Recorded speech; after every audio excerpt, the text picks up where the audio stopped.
Welcome to my Physics 2211 Lab 2 on projectile motion. To start, the purpose of this lab was to examine the motion of an object that is launched by hand and falls down onto a surface, and to compare this observed motion with two computational models, one with drag force and one without drag force. For this experiment, we are assuming that the object was released from the hand without any initial push or force, and that the only forces acting on the object are drag force and gravity. For this experiment, we chose our object to be a crumpled piece of paper or a paper ball. And we will see later in this presentation that the computational model with drag and gravity is more accurate to our experiment than the model without drag.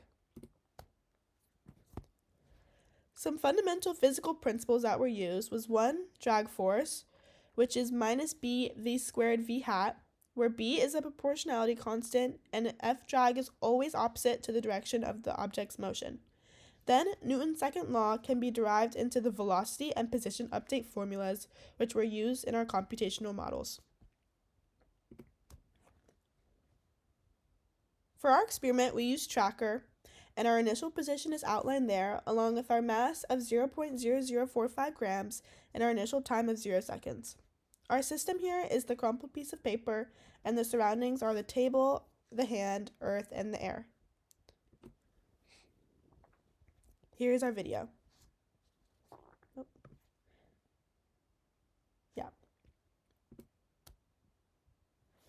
So here's our code without drag.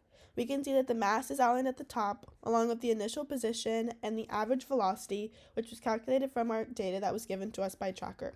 Our time starts at 0, and our time step is outlined there as well. That also came from Tracker.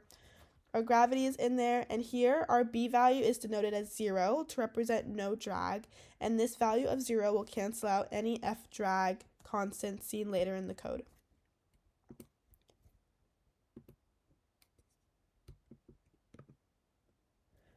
For our code with drag, we notice that everything is the same except now our b has a value of 0.007, which was calculated also from our Tracker data and is the proportionality constant. This non-zero value means that now F drag is being used in the code seen at the bottom. So to compare our models, here we can notice that the gravity and drag graph most resembles our Tracker data. Even though they do not line up super well, it is closer in accuracy than the solely gravity line. Some conclusions from our models. We were able to conclude that the computational model with gravity and drag was the most accurate to our experiment data.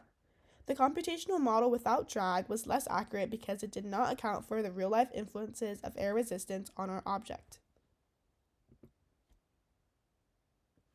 Some possible sources of error here. Other forces besides drag and gravity could have been acting on our system. An unaccounted for force from the release of the paper from our hand could have affected our data.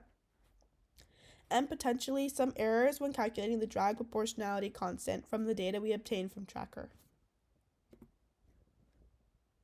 Now for some questions. What does it mean? Examine the velocity versus time graphs predicted by your models with and without drag. Do any of your models predict a terminal velocity? For our graph that looks at our model without drag, we can see a constant velocity throughout the whole time, meaning there is no terminal velocity as the velocity stays constant. However, in our model with drag, we can see that the velocity is not constant, and it starts to level out towards the end, indicating a terminal velocity.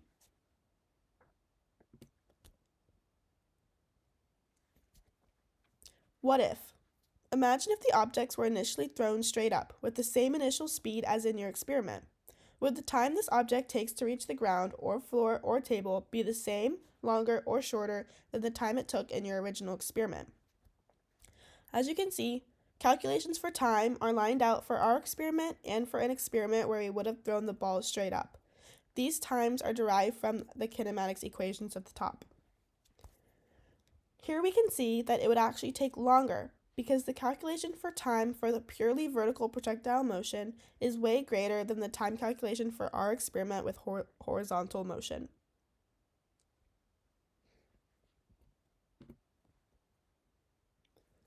Thank you.